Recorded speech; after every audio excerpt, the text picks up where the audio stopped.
रमेश एक छोटा लड़का था जो एक गरीब परिवार में पला बड़ा था।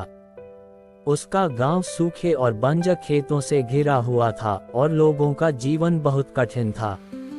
रमेश को पढ़ने लिखने का मौका नहीं मिला और उसे बचपन से ही अपने परिवार की मदद के लिए काम करना पड़ता था। लेकिन रमेश के भीतर एक अद्भुत प्रतिभा छिपी हुई थी।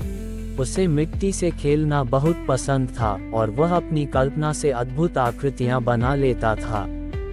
वह जानवरों, पक्षियों और गांव के लोगों की छोटी छोटी मूर्तियां बनाता था जिनमें जान सी लगती थी। गांव के कुछ लोग उसकी कला का मजाक उड़ाते थे। वे कहते थे कि मिट्टी से खेलने से पेट नहीं भरता। रमेश उदास हो जाता, लेकिन वह अपनी कला को छोड़ नहीं पाता था। मिट्टी ही उसका सच्चा साथी थी, जिसमें वह अपनी भावनाओं को व्यक्त कर सकता था। एक दिन गांव में एक बड़ा मेला लगा। दूर दूर से लोग अपनी कला और सामान बेचने आए थे। रमेश भी हिम्मत करके अपनी कुछ मिट्टी की मूर्तियां लेकर मेले में गया।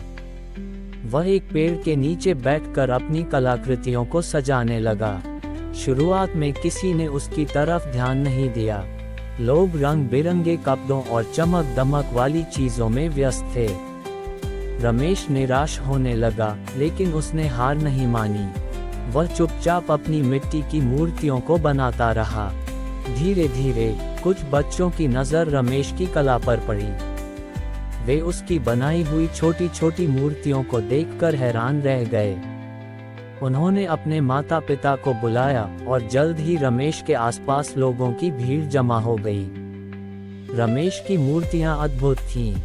उनमें गांव का जीवन, लोगों की भावनाएं और प्रकृति की सुंदरता साकार हो उठी थी। लोगों ने उसकी कला की प्रशंसा की और उसकी मूर्तियां खरीदने लगे। उस दिन रमेश ने इतनी कमाई की जितनी उसने कभी सपने में भी नहीं सोची थी। वह खुशी से फूला नहीं समा रहा था। गांव लौटकर उसने अपनी कमाई से अपने परिवार की मदद की। अगले मेलों में भी रमेश अपनी कला लेकर गया और उसकी ख्याति दूर दूर तक फैल गई। लोग उसकी मिट्टी की कला को देखने और खरीदने के लिए उत्सुक रहते थे। रमेश अब सिर्फ एक गरीब लड़का नहीं रहा था, वह एक प्रसिद्ध कलाकार बन गया था। रमेश ने कभी अपनी गरीबी को अपनी प्रतिभा के आड़े नहीं आने दिया।